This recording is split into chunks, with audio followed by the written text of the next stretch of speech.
Jessica Chou, and I work in digital marketing. I've been doing it for close to 10 years now. I got my degree at UC San Diego in communications.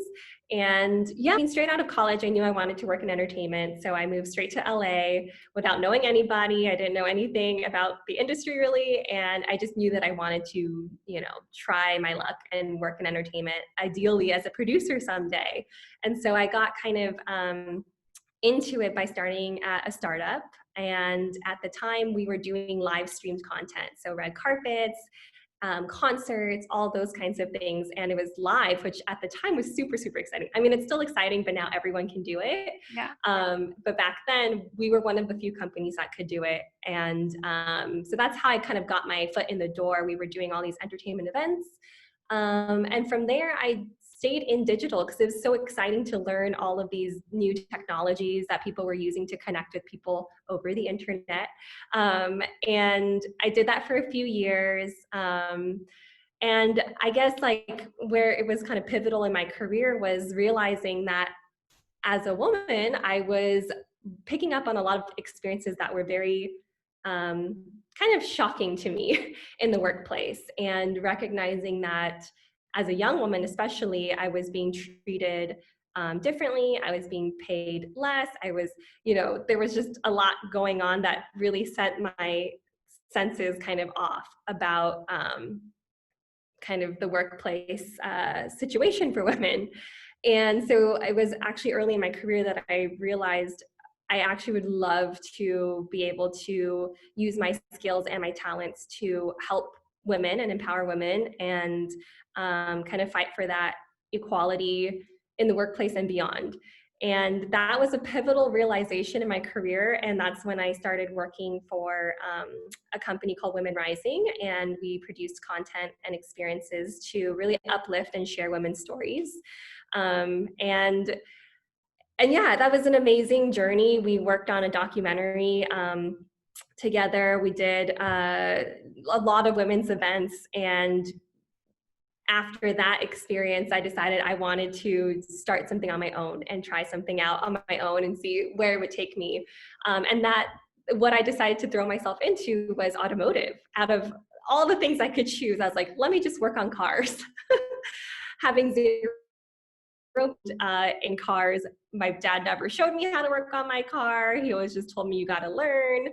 But I just thought, I was really craving learning a new skill. After you do something for so many years and it's the same thing over and over, you kind of just want to learn something new and, do something exciting. And so I decided to start a YouTube channel, which at the time, a lot of my friends had channels or were starting out or were content creators of some sort. So it seemed really intriguing to me because I was a producer at the time. So I knew how to create content, but I've never been in front of the camera. And so I decided, let's just test out the waters. I put up my first video and it was a hit among friends and family. And I decided this is something that I think I could really commit to. So I would consider that really my first business idea, right? Like I decided I'm going to commit to producing a video a week, and then I'm going to start pitching it out to brands and, potential partners and go from there, right? Like I could see a whole business around it, which that's what YouTube is for most people who do it seriously, right? And so, yeah, so I did that for about 2 years, and eventually I realized that I could do more with it than just create videos. I can create experiences. I can create workshops for other women to not only learn skills about their cars, but also, broaden it to touch on other topics that as women, unfortunately, we weren't taught, but yeah, so that was kind of the start of my entrepreneurial journey, was with that channel. And for, a few years now, I've worked on kind of expanding that vision, having it be more applicable to the masses. And yeah, and so what started as a YouTube channel, I turned into what I call Girls Pit Stop, where you can come get tools for life. That was never my tagline, but it sounds catchy now. And yeah, and then fast forward to now, I'm actually working full time doing content marketing. So I've always stayed in content, and I actually work full time in automotive now. So it's crazy to think that 4 years ago, I was like, this is crazy. I can't believe I'm going to work on cars. And now I work full time in automotive.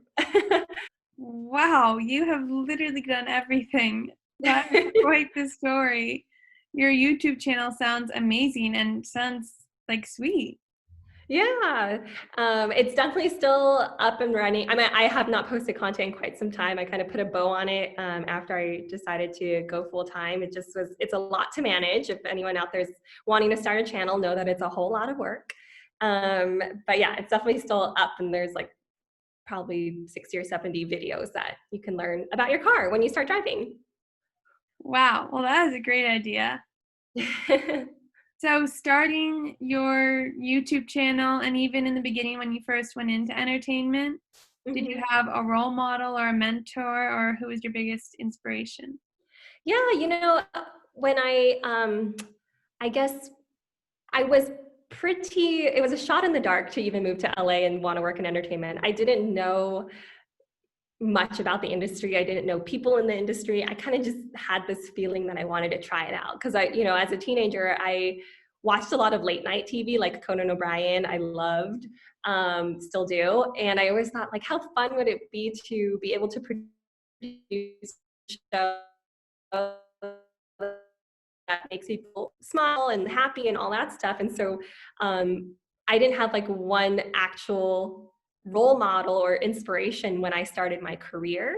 But I think as I moved into my own projects and my own channel, I really looked up to all of my friends. My peers are my inspiration. Really seeing like my friends follow their passions and take risks, like that inspires me to no end. I have so many friends, whether or not they're just not just they're like following a career path that they started out on after college or starting their own business, like both inspire me. Like I think seeing my friends being committed to something um,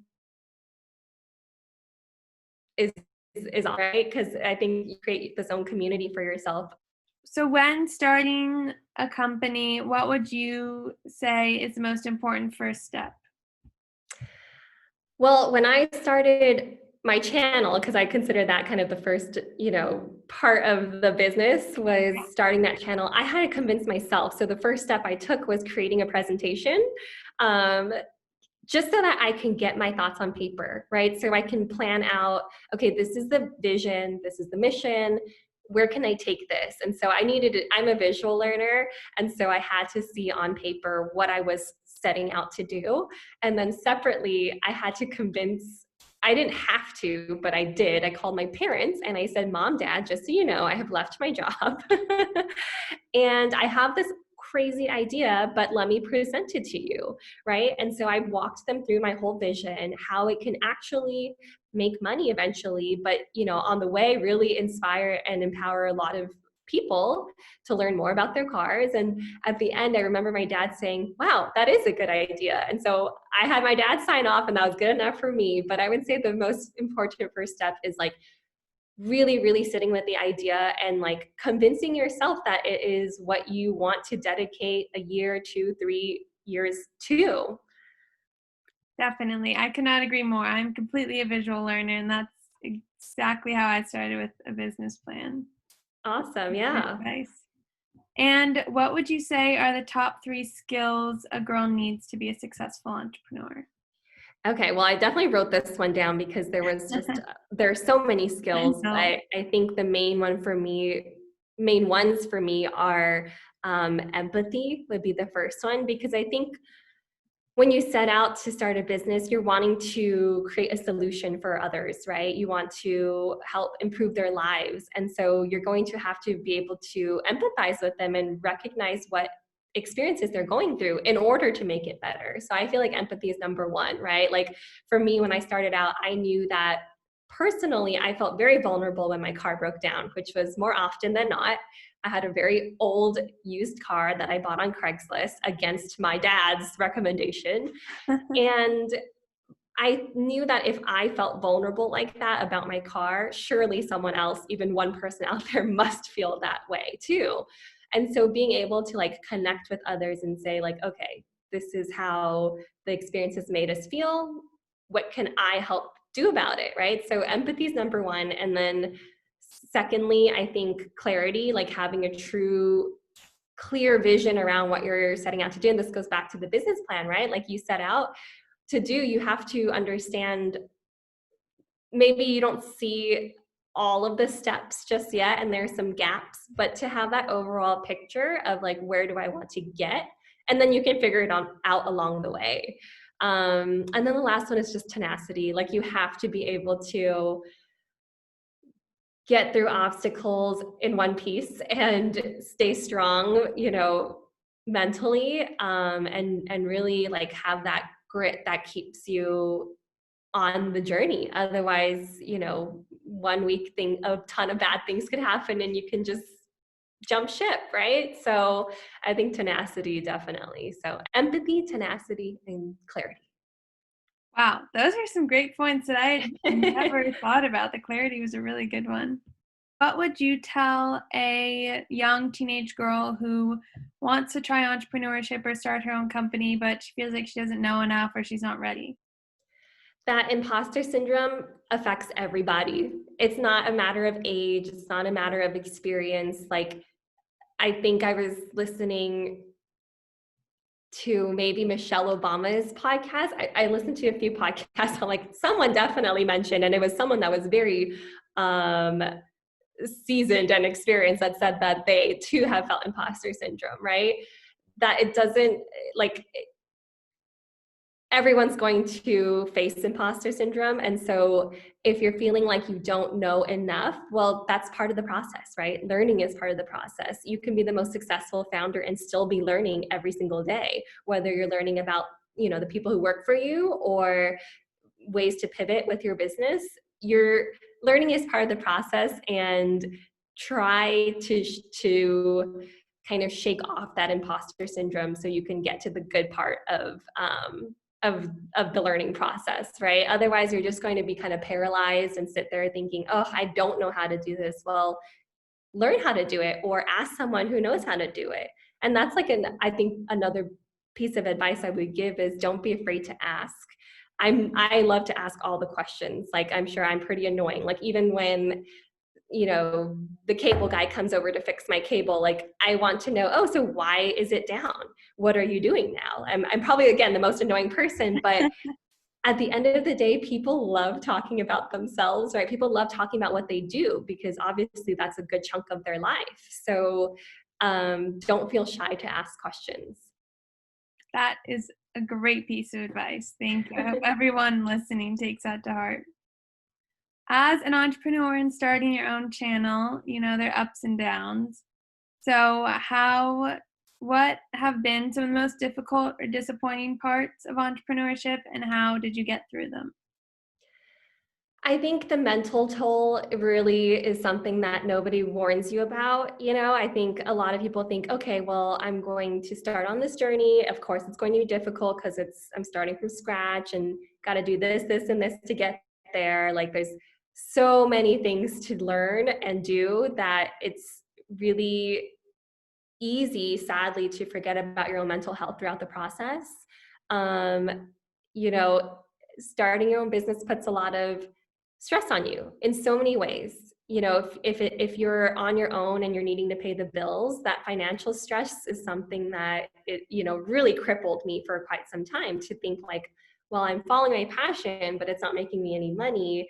And then you go into the cycle of, but if it's my passion, it doesn't need to make me that much money, right? Because I'm just doing it to help others. But no, you have to take care of your own needs for you to help others. So there's a lot of cycles there. I think like also feeling like maybe you're stuck with your business, or that your friends might be taking off with their careers because they stuck to one plan and you're the only one out here trying to do something that's different, and like feeling like you're behind in some ways, right? Like these are all things that I definitely didn't get to hear about when I made that decision, like how actually lonely it is, even though there's so many entrepreneurs out there. Like I think while there's so many entrepreneurs out there, oftentimes mental health gets overlooked, and it's not something that you mention as a struggle, right? You talk about, oh, we're not earning as much as we had thought, or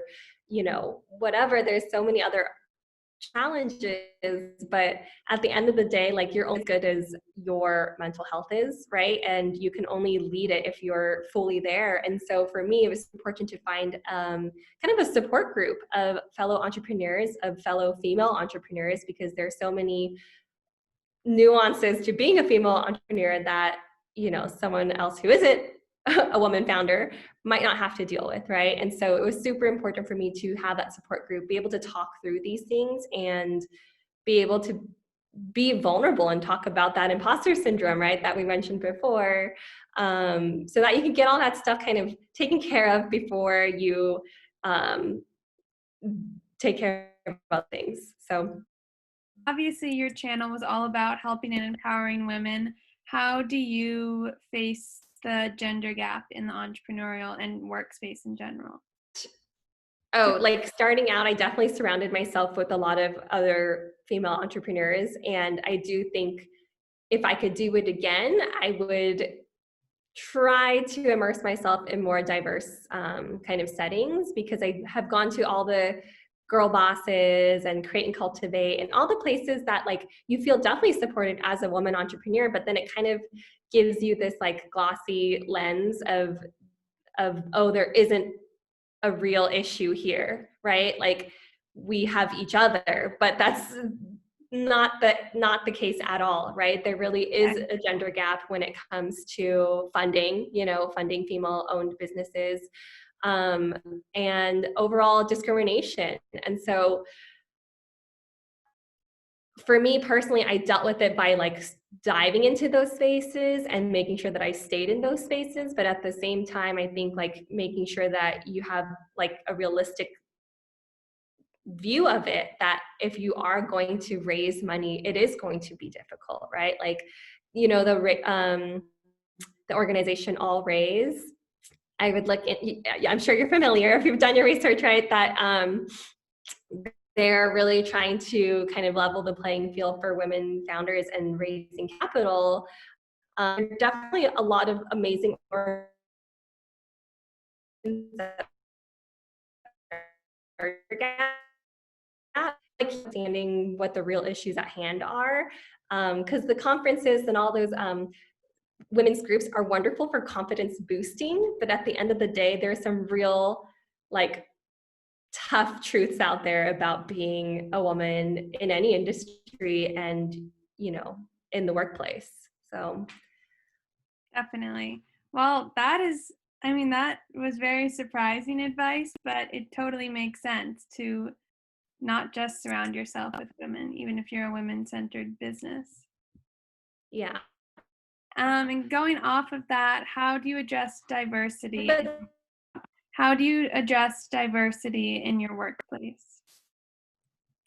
um, well, currently I've been actually I started a culture key at my current workplace, because I do feel like we need to um, kind of create an environment where everyone feels like they belong, right? And really like focus on that, because your company, and this goes for, it kind of ties back to our discussion around entrepreneurship, is your company is only as good as the people are, right? And so if you are going to start hiring people, whether they're interns or full-time staff, like they need to feel like that they belong at the company, and that they are invested in the mission, to the mission. And so it's super important, I think, to recognize that like people need to feel like they belong in order to feel motivated, in order to feel like they want to stick around. So, moving on to a couple final fun questions. What have been the most satisfying moments as a leader of your own company, and how do you celebrate the fun times?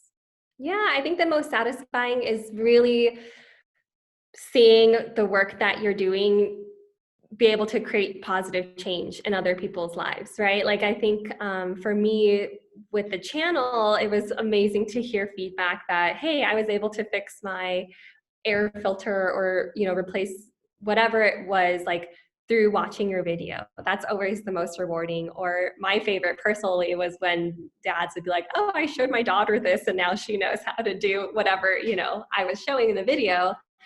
And so they're like more immediate like rewards like that. But I think like, because now that I've sort of put a bow on that those few years, I think looking back is also super rewarding, right? And now it's also like a tip that I'd weave into this answer that like don't feel like if you need to take a break or if you need to pivot or change directions of the business, like maybe you started out thinking it was one thing and then it ended up something else.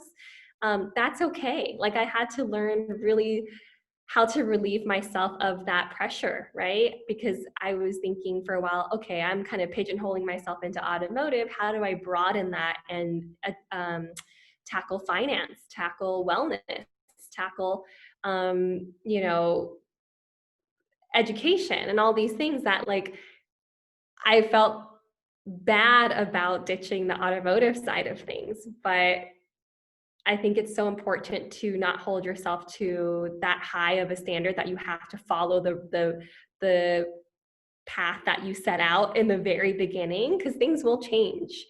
Um, but I think like it's been super rewarding to look back and see how far I've come.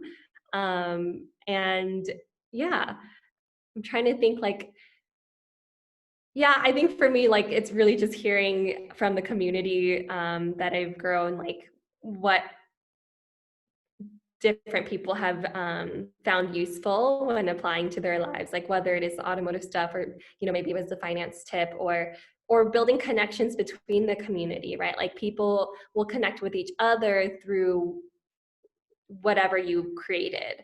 And so I've made some of my best friendships and relationships through the whole journey. And that also is very, very rewarding. I bet. That's amazing. I mean, that was your whole goal, and you've got Yeah. it and more. Yeah. And so to celebrate, I think like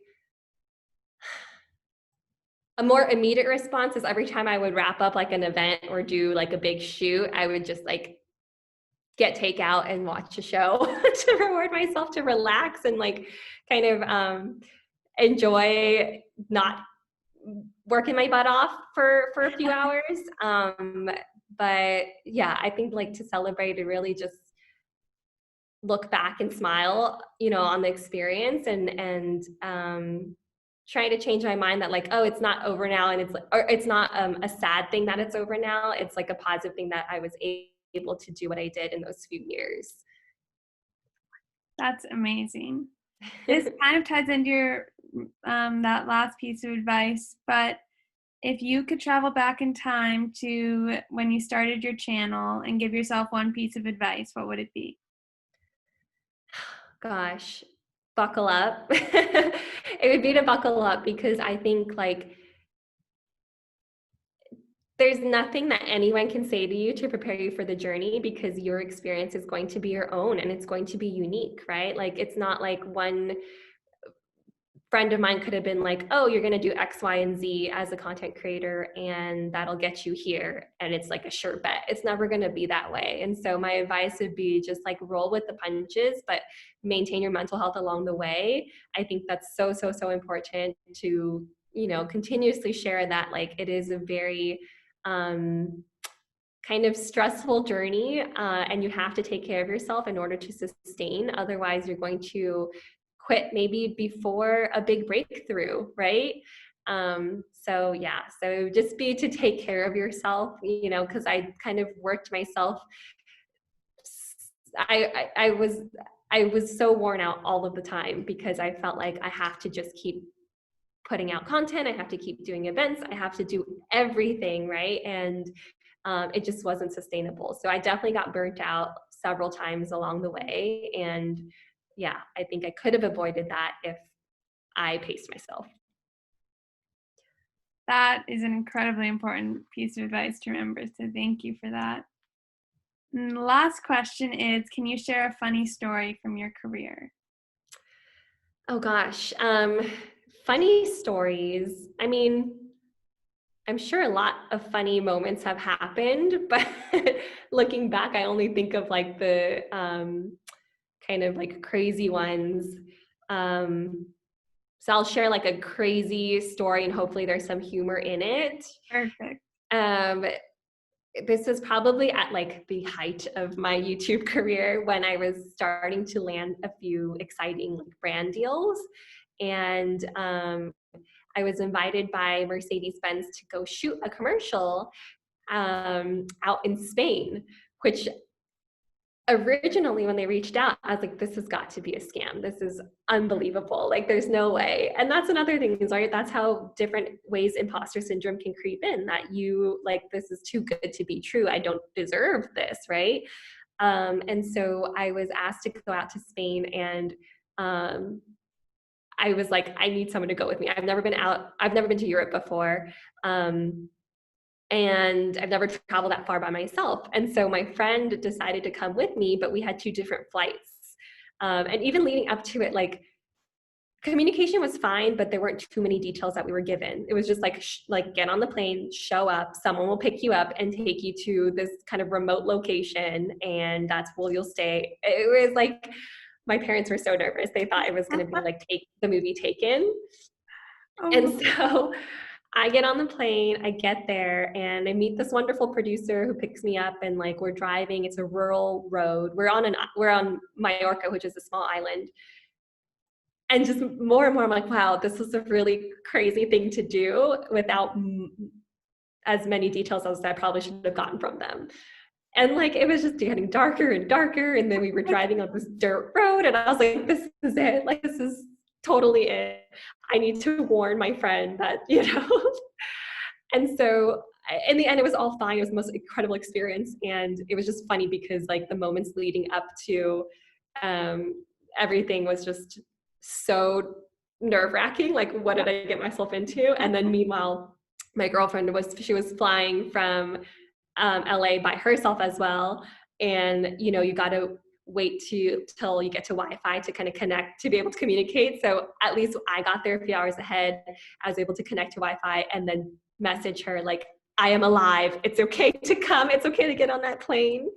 So it was like a crazy, funny kind of story. But yeah. oh my gosh, that sounds like a movie. Yeah. Well, those are all my questions. Do you have anything else you want to add, or any last piece of advice for the girls?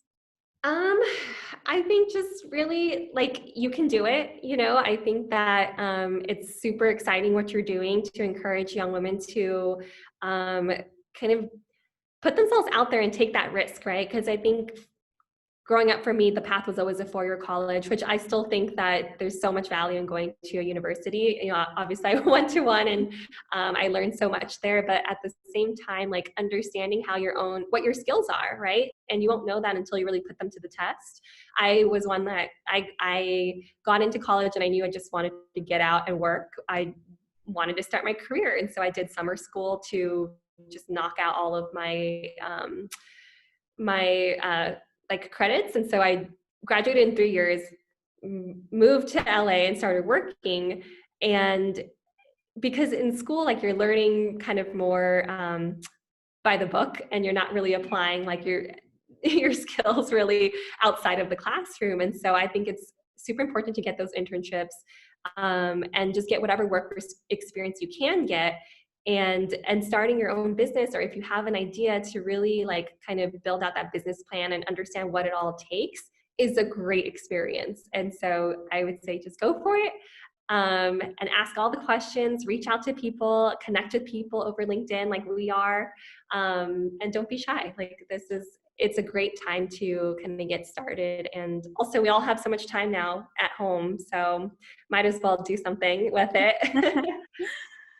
That is some great last words to remember. Thank you so much for your time, Jessica. I can't wait to share this video with everyone.